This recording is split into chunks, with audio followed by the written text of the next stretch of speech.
Hola, bienvenidos a un nuevo tutorial de FDT.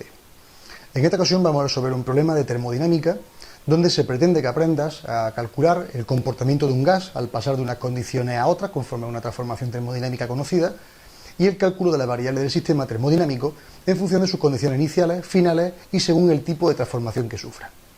Bien, pues el problema es el siguiente. Nos dicen que tenemos 3 moles de nitrógeno, inicialmente a una presión atmosférica y una temperatura de 27 grados centígrados, que sufren las siguientes transformaciones de carácter reversible. Primero, un calentamiento a volumen constante hasta alcanzar una presión doble de su inicial. Segundo, una expansión adiabática hasta alcanzar la temperatura inicial. Nos dicen que hayamos el calor absorbido, el trabajo realizado y el incremento de entropía en cada una de las transformaciones, conociendo el dato de la constante de los gases R. En este caso, pues 1,987 calorías partido mol Kelvin. Bien, pues en principio vamos a representar las coordenadas de los puntos. Nos aparecen aquí que inicialmente partimos de un punto 1, una presión peso 1, donde tenemos un volumen 1 que sufre una transformación de carácter isócoro desde el punto 1 hasta el punto 2, es decir, no cambia su volumen, hasta que alcanza una presión doble de la presión inicial. Luego P 2 será el doble de la presión en 1. La temperatura en el punto 1 de 27 grados centígrados la transformamos a 300 Kelvin. La presión en el punto 1 nos dicen que es igual a la presión atmosférica, presión sub 0, y nos dicen que tenemos un N igual a 3 moles. Estamos estudiando luego una transformación en un segundo paso que pasamos de un punto 2 a un punto 3 y luego calcularemos sus características. Bien, pues vamos a calcular previamente los coeficientes que necesitamos, que son los coeficientes de calor específico, tanto a presión constante como a volumen constante, los conocidos como C sub P y C sub V. Los gases cuentan con distintos grados de libertad en función de si son monoatómicos, diatómicos o biatómicos y poliatómicos. Los gases lo que son partículas monoatómicas tienen 3 grados de libertad correspondientes a sus 3 traslaciones. No tiene sentido rotar en el espacio una partícula de un solo átomo.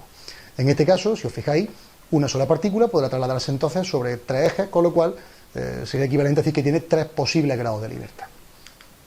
Los gases que son diatómicos tienen 3 grados de libertad correspondiente a la traslación que esa molécula puede hacer en los 3 ejes principales del espacio, pero aparte también puede plantear 2 tipos de rotación.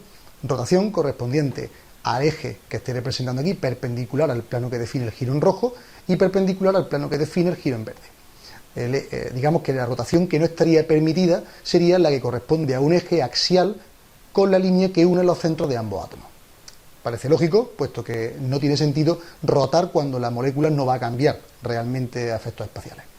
Con respecto a los poliatómicos, pues tienen 3 grados de libertad correspondientes a las 3 traslaciones, que ya hemos visto, y 3 grados de libertad correspondientes a las 3 rotaciones. En este caso sí son 3 rotaciones efectivas. Lo tenéis aquí representado, con respecto a 1, con respecto a 2 y con respecto al tercer eje. Siempre se representa lo que son las rotaciones con respecto al eje que se define perpendicularmente al plano donde se produce la rotación. Bien, pues viendo esto, ¿cómo se define entonces el coeficiente adiabático? Bueno, pues en este caso el nitrógeno, que es un gas diatómico, se expresa como N2, tiene 5 grados de libertad, como ya hemos visto. Luego L, que son los grados de libertad, es igual a 5. El coeficiente adiabático que estamos estudiando se define como la letra gamma, y entonces se expresa como los grados de libertad más 2 dividido por los grados de libertad. En este caso sería 7 quintos, y por lo tanto su coeficiente adiabático 1,4. Bien, hay 2 relaciones fundamentales, una que es el coeficiente adiabático, que sería C sub P, coeficiente a presión constante entre C sub V, a volumen constante, y luego la relación conocida como la ley de Meyer, que sería que C sub P menos C sub V es igual a R. Esto siempre tenemos que plantearlo en una condición de variables que sean coherentes en cuanto a sus unidades. Bien, pues si lo planteamos con respecto al tema de calorías partido mol Kelvin, tendríamos esta ecuación y tendríamos esta otra que acabamos de calcular antes. Haciendo los cálculos correspondientes nos quedaría que C sub V sería R menos gamma menos 1, entre gamma menos 1, quedando 4,9675 calorías partido mol Kelvin, y C sub P, gamma por R partido gamma menos 1, igual a 6,95 calorías partido mol Kelvin. Esto sale de resolver lo que son los parámetros de esta ecuación de 2 variables con 2 incógnitas. Bien, si nos trasladamos ya a la ecuación correspondiente a la transformación de 1 a 2, la tenemos aquí representada en rojo. Lo que tendríamos sería una transformación isócora a volumen constante. Esto implica que el volumen inicial y final coinciden y por lo tanto SV sería los valores constantes que se unirán a los datos constantes que ya tenemos en la ecuación, el número de moles y la constante. Si todo lo que es constante lo agrupamos en un lado y todo lo que no lo es lo pasamos al otro lado, nos quedaría que P por T es igual a N por R partido por V y esto se mantiene constante. Por lo tanto, P P partido por la presión partido por temperatura se mantendrá constante entre los instantes 1 y 2, llegando a la conclusión de que P1 partido T1 será igual a P2 partido T2.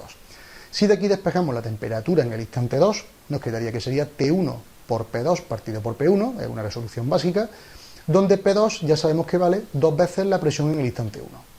De esta forma podemos calcular, sabiendo que esto es igual a 2 veces la temperatura en 1, que quedaría 600 Kelvin. Correspondiendo a ya tomando como dato esa temperatura 2, vamos a calcular cuánto vale el trabajo. Pero claro, tenemos la cuestión de que el trabajo se expresa como la integral entre el instante inicial y final de la presión por la variación de volumen. En este caso, como es una transformación isócora, la variación de volumen es nula y por lo tanto el trabajo que experimenta el ciclo es cero. El ciclo no, perdón, la transformación. Con respecto a la energía, tendremos que la expresión corresponde a N por C sub V por incremento de temperatura, es decir, el número de moles multiplicado por el coeficiente a volumen constante por la variación de temperatura. Todos los datos son conocidos y resolviendo directamente nos quedaría que vale 4.470,75 calorías. Si hacemos lo que es la expresión general de que la variación de energía interna es igual al calor menos la variación, el incremento de trabajo, nos quedaría, como ya sabemos que el trabajo es nulo, que el calor es igual a la variación de energía, con lo cual nos quedaría las 4.470,75 calorías que hemos visto previamente en el apartado anterior.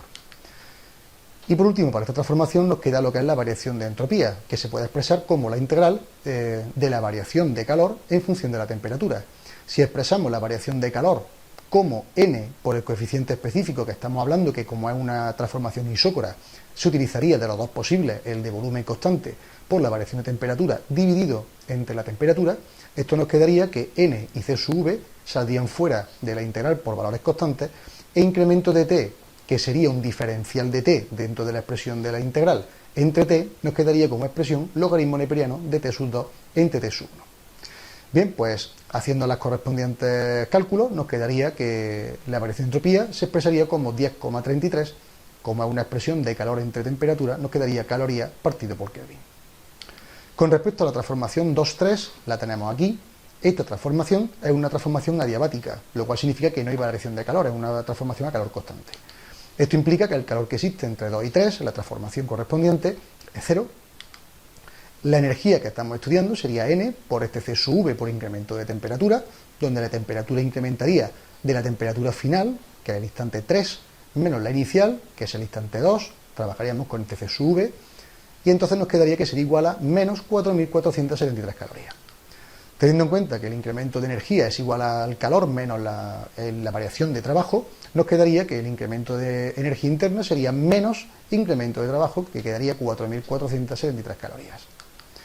Por último, la transformación correspondiente a la entropía, dado que es una ecuación adiabática, tiene que ser nula, puesto que la variación de calor dentro de la transformación es cero y por lo tanto no puede existir una variación entrópica. Bien, pues hasta aquí este problema de termodinámica, que espero que haya sido de vuestro interés, y solo recordaros que en la página principal, en la web, en fdt.es, podéis encontrar este y otros muchos problemas organizados por categorías que os servirán en vuestro estudio y en vuestras clases. Muchas gracias por vuestra atención y esperamos veros por aquí pronto.